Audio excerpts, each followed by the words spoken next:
السلام عليكم حبايب قلبي، عاملين ايه؟ يا رب كلكم تكونوا بخير. النهارده هنعمل مع بعض زينه عملناها السنه اللي فاتت بالفوم الساده وكمان ورق الالوان. السنه دي هنعملها بنفس الورق لكن هنعمل ونختلف بالفوم الجليتر. طبعا السنه دي مختلفين بالفوم الجليتر عن السنه اللي فاتت، وعملنا حاجات كتير جميله جدا وقويه اتمنى تشوفوها. هسيب لكم اللينكات تحت كلها في الديسكريبشن بوكس في اول كومنت، ويلا بينا نشوف فكره النهارده. محتاجين الورق زي ما قلنا والفوم وكمان الخيط الرفيع او لو عايزه ساتين او الخيط الشفاف. محتاجين جلو ومحتاجين مقص ومحتاجين كمان قلم فلوماستر وقلم رصاص، ومحتاجين خرامه عاديه جدا مش شرط الاشكال، تمام؟ يعني الخرامه اللي عندك تقضي الغرض النهارده، والسولوتيب بتاعنا. هنرسم مع بعض الحروف. عايزين كلمه رمضان كريم. لما تيجي ترسميها كأن دي ورقه الفوم بتاعتي اهي، تمام؟ الجليتر الناحيه دي والساده الناحيه دي. هحط الساده بالشكل ده وابتدي ارسم الحرف العكس. هتجيبي ده الناحيه دي كده عشان يطلع معاكي بالعدل. خلاص، يبقى دي نقطه مهمه جدا ان احنا هنرسم الحرف على الفوم من ورا بس العكس، مش هرسمه زي ما هو زي ما بكتبه، لا هرسمه العكس عشان لما اجي اعدله يبقى معايا بالشكل ده. دي اول حاجه. تاني حاجه هنرسمها طبعا النجمه، والنجمه يمكن انا عملتها لكم قبل كده، هي سهله وبسيطه، تمام؟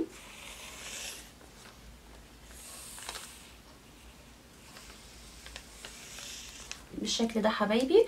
وهنبتدي نمسح طبعا الحروف اللي جوه،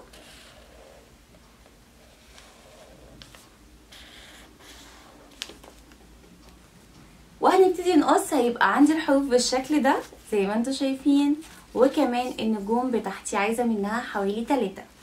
دي اول حاجه. تاني حاجه هختار اللون اللي انا حباه، وبعد كده هحط الورق كله فوق بعضه وهتنيه بالنص. انا طبعا كنت تانياه، وبعد ما تنيه بالنص هتنيه للربع، واعمل الرسمه دي. انا عاملاها بشكل عشوائي، عباره عن نص دايره نص دايره بالشكل ده، تمام؟ وابتدي اجيب المقص واقصهم مع بعض.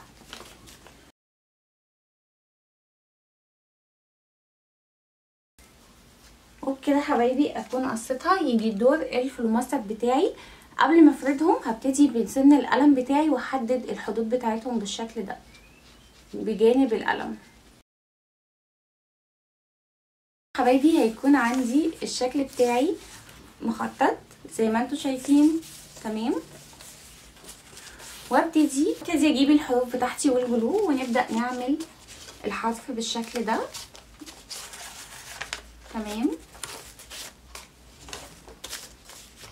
نلزقه عليها باستخدام الجلو، ويلا نبتدي.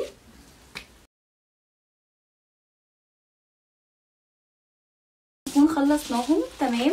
وبنبتدي بالخرامه بتاعتنا الاشكال او العاديه، مفيش اي مشكله خالص. نبتدي نخرم من على الجناب، بس عشان دي انا طبعا بتدي شكل نجوم فهجمع كل النجوم دي علشان طبعا اكيد بحتاجها في زينه تانية مش هرميها، تمام؟ ونفس الحكايه النجوم برضو عملتها من فوق. وبكده نجيب الخيط بتاعنا ونبتدي ندخل الزينه بتاعتنا.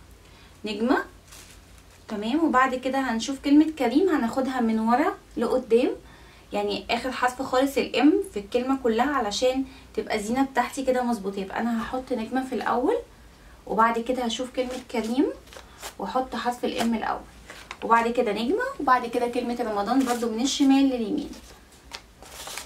وبنبتدي حبايبي.